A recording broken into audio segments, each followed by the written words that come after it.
By the time ice cover settles in for the winter season in many parts of North America, smallmouths often are holding in deeper water, sometimes in winter concentrations, other times in small groups. They spend some of the time semi-dormant, but especially along the southern edge of the ice belt, they can at times be caught when at least some of the fish become marginally active. Oh man, nice, Christian, beautiful. Oh. Wow, look at that. That's so beautifully colored. Unbelievable fun through the ice too. Yeah, and look at his tail. Huh. Yeah, weird. Missing a chunk of that. Yeah. There's a lot of toothy critters in here. Close encounter with a pike, you bet. Yeah, and this is actually probably the deepest they've been taking it. Normally they've been skin hooked just right there. Wow, but just sampling. Yeah. You know, well, these fish, I have to tell you, because I've did this already starting in the 1970s. Yeah.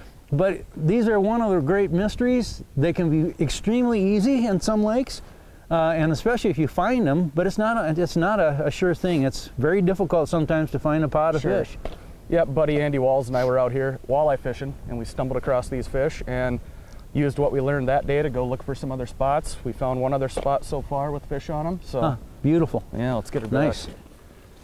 Back down she goes. So here's what we know, and different lakes, they do different things, but they tend to be in a pod, in pods. Yeah. But like on the Okoboji's, when I'd catch them there, they were never in giant groups. They were in small little groups. You'd catch 2, 3 maybe. And the only time I could catch them there was just before ice out. Gotcha. Never did find them at first ice. And so it just is not a sure thing in a lot of lakes. Yet you go to Lake of the Woods like we have been, and you'll catch them when you're fishing for walleyes on rock reefs for the most part. And sometimes you'll get into big pods of them there. Started out with a spoon, had to downsize, could tell right away the attitude of the fish was not right. Went with just a little tungsten jig and a couple larvae and a waxworm on there and did the trick on that one. Oh yeah. We got one coming in. Come on. They're biting it so light. So we've got some great texture on the bottom here, whether it's like boulders or cobblestone or something like that. But there's a little bit of a dead zone on our graph that we're fishing on. And what that means is that you could have a boulder here, you could have a boulder here. You're marking the top of the boulders, but you can't see what's down in between. So there's a little bit of water down there that you can't actually see on your graph. And those fish are definitely living down there, and that is where this one just came out of. Got another one, Doug. Oh, that was cool. Oh. I may have to get into your tungsten box. Yeah. Is that what he's on again? Yeah. Huh. He came into the hole probably 3, 4 times, took a look, came up, went back down, came up, went back down. He came in with a friend, little competition. Yeah. First time he came up, he smacked it. These are fun fish on 3-pound test. That's the way to do it. Yeah. Well, the last time we fished together, we caught them all on, we fished the small jigging wraps. Yeah. The number 5. They like that in a lot of different places. Caught them on spoons and caught them on, jigs like this too. Yeah. There you go. Good job. Ooh, a fatty. Wow. Man.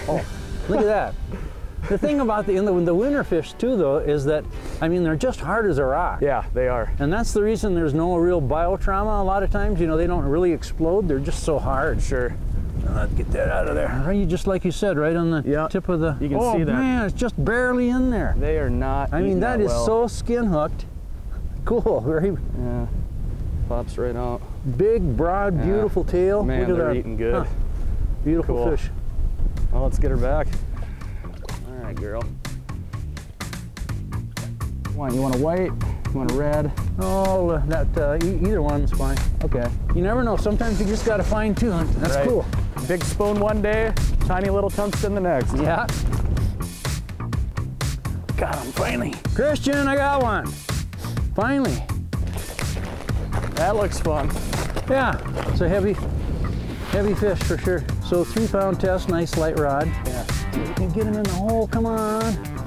Oh, that's a big fish, my goodness. That's a big fish. There we go. There's quite something.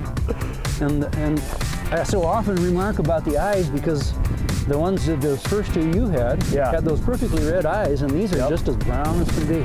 Look at that. That is a big. They're just totally unmarked.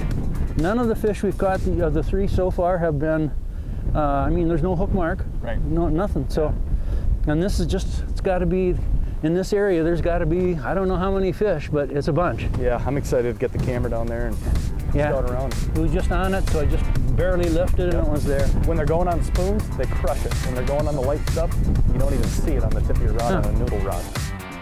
Fish on. Oh. Got him? Yep, we're on. You're hot.